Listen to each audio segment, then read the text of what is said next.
নমস্কার বন্ধুরা, welcome back to my channel PK kitchen house. আজকে আমরা একটা নতুন রেসিপি বানাবো, ভেজিটেবল চপ। এটা নিরামিষ হবে। চলুন ভেজিটেবল চপ কিভাবে বানাই সেটা আমরা দেখে নিই। প্রথমে গাজর, বিট, আলুটাকে ভালো করে সেদ্ধ করে নেব। আলু, গাজর, বিটটা ভালোভাবে সেদ্ধ হয়ে গেলে আমরা এটাকে গ্রেট করে নেব।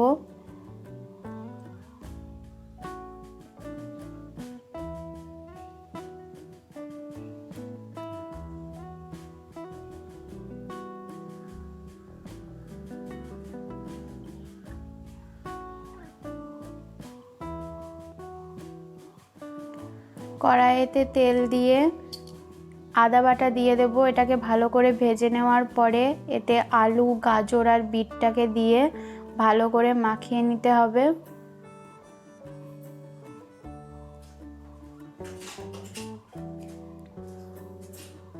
এটা মাখানো হয়ে গেলে এর উপরে ম্যাগি মশলা দিয়ে দেব।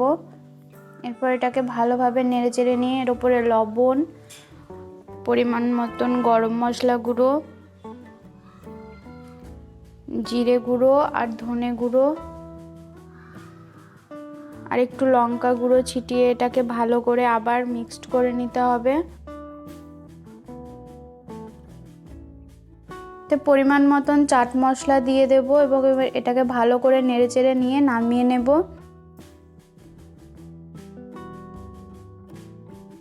বাটিতে 2 চামচ ময়দা নিয়ে তাতে পরিমাণ মতন জল দিয়ে একটা গোলা বানিয়ে নেব। এটা ভেজিটেবল চপটাকে কোট করার জন্য। এটাকে ভালো করে মেখে তারপরে ভেজিটেবল চপের আকারে গড়ে নেব। এগুলো গড়া হয়ে গেলে গোলাটাই ভালো করে এটা মাখিয়ে নিতে হবে।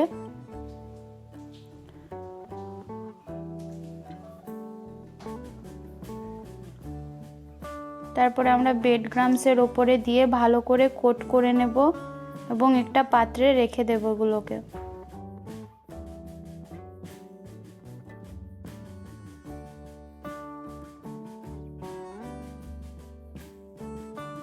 কড়াইতে পরিমাণ মতন তেল দিয়ে তেলটাকে ভালো করে গরম করে নিয়ে আমরা এগুলোকে দিয়ে দেব এবং ভালো করে গোল্ডেন ব্রাউন কালার করে ভেজে নেব।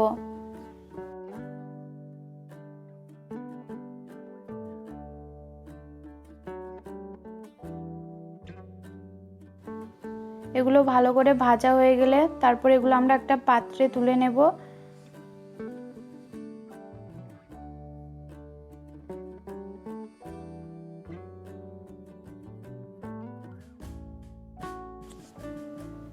তাহলেই তৈরি হয়ে গেল ভেজিটেবল চপ।